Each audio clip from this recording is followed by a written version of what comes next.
আসসালামু আলাইকুম। রিয়াজ কিচেন থেকে সবাইকে স্বাগত জানাচ্ছি নতুন আরও একটি রেসিপি দেখার জন্য।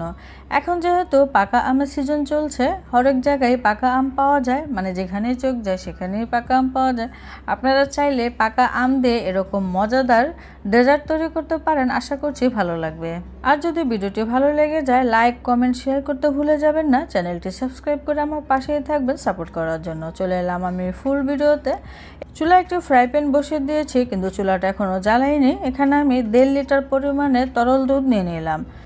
ছানা তৈরি করার জন্য আপনাকে অবশ্যই কাঁচা দুধটাই ব্যবহার করতে হবে, মানে ফুল ক্রিম দুধ।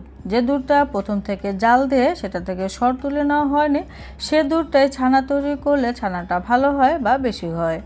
দুধটা এরকম নেড়ে চেড়ে বলক আনিয়ে নিয়েছি। চুলার জালটা মিডিয়াম টু হাইতে রেখে, আর বেশি একটা বলক দেওয়ার দরকার নেই, কারণ এটাতে সর পড়ার কোনো প্রয়োজন নেই। সর যেন না পড়ে সেজন্যই অনবরত নেড়ে চেড়ে দিতে হবে। এখন আমি চুলাটা বন্ধ করে দিব। তারপরে এখানে ভিনেগার দিব। আমি এখানে 2 টেবিল চামচ ভিনেগার এবং সে সাথে 2 টেবিল চামচ পানি মিশিয়ে রেখেছিলাম। এখন সেই মিশ্রণটি দুধের উপরে অল্প অল্প করে দিতে হবে আর এরকম নেড়ে যেতে হবে। তাহলে দেখা যাবে দুধের থেকে ছানাটা খুব সুন্দরভাবে আলাদা হয়ে গিয়েছে এবং পানিটাও এরকম কালারটা চেঞ্জ হয়ে গিয়েছে। তো ছানা এখন আমার রেডি হয়ে গিয়েছে। গরম পানিতে ছানাটা বেশিক্ষণ রাখা যাবে না, তাই ছানাটার সাথে সাথে এরকম পাতলা সুতি কাপড়ের উপরে ঢেলে দিতে হবে। অনেক সময় দেখা যায় সংসারে কাজ করতে করতে মাথাটা আসলে গুলিয়ে যায়।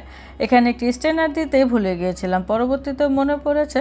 আপনারা অবশ্যই পাত্রের উপরে স্ট্রেনার দিবেন, তারপরে সুতি কাপড়টা দিয়ে তারপরে ছানাটা ঢেলে দিবেন, তাহলে উঠাতে সুবিধা হবে। আমি এখান থেকে গরম পানিটা ফেলে দিয়েছি, তারপরে উপরে ঠান্ডা পানি দিয়ে দিচ্ছি। তো এভাবে করে প্রায় 2-3 বারের মতো আমি ছানাটাকে ধুয়ে নিব, যেন ছানা থেকে কোনো প্রকারের সিরকা বা ভিনেগারের গন্ধ না আসে। তো কলের নিচে রেখে আমি 2 বার আরও ধুয়ে নিয়েছি, তারপরে এখন চিপড়িয়ে নিয়ে আসলাম। এখন এই ছানার মধ্যে কিছুটা পানি রয়ে গিয়েছে, আমি একটু চিপড়িয়ে নিগড়িয়ে নিচ্ছি যেন অতিরিক্ত পানিটা চলে যায়। এখন আমি আধা ঘন্টার মতো রেস্টে রেখে দেব। সামান্য যদি কিছু পানি রয়ে যায় সেটা এই আধা ঘন্টার মধ্যে পড়ে যাবে। তো আধা ঘন্টা পরে ফিরে এলাম। তো ছানাটা খুব সুন্দরভাবে পানিটা ঝরে গিয়েছে। এখন আমি ছানাটুকু ভেঙে নিচ্ছি এবং এই ছানাটুকু এখন খুব সুন্দর করে ম্যাশ করে নিতে হবে, মানে মসৃণ করে নিতে হবে। তো আমি হাতে তালুতে নিয়ে ছানাটা এভাবে একটু ঘষে ঘষে নিচ্ছি। তো ছানাটা আমার রেডি হয়ে গিয়েছে। আমি কয়েক মিনিটের মতো ছানাটাকে মুথে নিয়েছিলাম। ডেজার্ট বানানোর জন্য ছানা আমার পুরোপুরিভাবে রেডি। এখন আমি বাকি উপকরণ মিশিয়ে নেব। এখানে 2 টেবিল চামচ পরিমাণে চিনি গুঁড়া দিয়ে দিলাম, মানে গুঁড়ো করা চিনি আমি 2 টেবিল চামচ দিলাম। সেই সাথে 3 টেবিল চামচ পরিমাণে দিয়ে দিলাম গুঁড়ো দুধ এবং সেই সাথে এখানে আধা চা চামচ পরিমাণে এলাচি গুঁড়া দিয়ে দিলাম। এখন লাগবে আমের পিউরি। এখানে আমি একটা আম খুব ভালো করে ব্লেন্ডারে ব্লেন্ড করে নিয়েছিলাম। এখানে কোনো প্রকার আঁশ নেই। আপনারা অবশ্যই আমটা ব্লেন্ড করার পরে যদি আঁশ থাকে ছেঁকে নেবেন। এখানে আমি 2 টেবিল চামচ পরিমাণে দিলাম যেন খুবই সুন্দর ফ্লেভার আসে, এর থেকে বেশি দেওয়ার দরকার নেই। এখন এই মিশ্রণটি হালকা করে একটু মুথে নিতে হবে যেন সব উপকরণ খুব সুন্দরভাবে মিশে যায়। আমাদের এই ডেজার্টটা যেন সুন্দর লাগে সেজন্য এখানে সামান্য একটু ইয়েলো ফুড কালার ব্যবহার করলাম, তবে এটা পুরোপুরিভাবে অপশনাল, আপনারা চাইলে দিতে পারেন আবার না দিলেও হবে।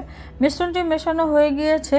যেহেতু এটা নরম আছে সেজন্য আমি আধা ঘন্টার মতো এটা ফ্রিজে নর্মাল পোর্শনে রেখে দিয়েছিলাম। এতে করে খুব সুন্দরভাবে সেট হয়ে যায়, মানে ডেজার্টটি বানাতে সুবিধা হয়। এখন আমি আমের সন্দেশটা তৈরি করে নেব। সেজন্য সামান্য একটু ঘি আমি হাতে মাখিয়ে নিয়েছি এবং চামচও দিয়ে নিয়েছিলাম। আর একটি মেজারমেন্ট চামচ নিয়েছি যেন সব কটা সন্দেশ একই সাইজের হয়।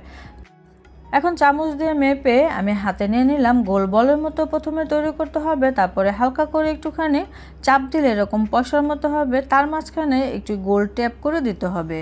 তো সব কটা সন্দেশ আমি একইভাবে তৈরি করে নিয়েছি। আর এখানে নিয়েছি শুকনো নারকেলের গুঁড়া। তারপরে এই নারকেলের গুঁড়ায় প্রত্যেকটা সন্দেশ এভাবে গুঁড়ে নিতে হবে।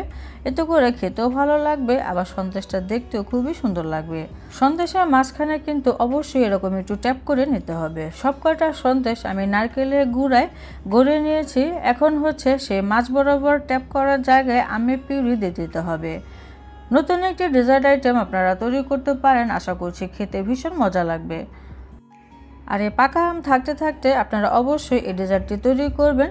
আশা করছি নিরাশ হবেন না, খেতে ভীষণ মজা লাগবে। আসলে এখানে সবই প্রত্যেকটা জিনিস মজার, এটা অটোমেটিক এমনিতেই খেতে ভালো লাগবে। উপর আমি কিছুটা বাদাম কুচি দিয়ে দিচ্ছি যেন দেখতে সুন্দর লাগে। এখন আমি এটাকে 1 ঘন্টার মতো ফ্রিজে রেখে দেব, কারণ ডেজার্ট আইটেমগুলো ঠান্ডা করে খেতে ভীষণ মজা লাগে। তো 1 ঘন্টা পর আমি ফ্রিজ থেকে বের করে নিলাম। আর মিষ্টির পরিমাণটা আপনারা বাড়িয়ে কমিয়ে নিতে পারবেন, কোনো সমস্যা নেই। আর আমার আমটাও যেহেতু মিষ্টি ছিল, এখানে চিনি মেশানোর দরকার পড়েনি। আমি একটি সন্দেশ ভেঙে শেয়ার করলাম। এই সন্দেশের ভেতরটা কতটা সুন্দর হয়েছে আপনারা দেখে নিশ্চয়ই বুঝতে পারছেন। খেতেও আলহামদুলিল্লাহ অনেক মজার হয়েছিল। তো ভিডিওটি ভালো লাগলে লাইক শেয়ার করতে ভুলে যাবেন না। আর যদি তৈরি করেন অবশ্যই কমেন্টে জানাবেন কেমন হলো। সবাই অনেক বেশি ভালো থাকবেন, সুস্থ থাকবেন। বিদায় নিচ্ছি, আল্লাহ হাফেজ।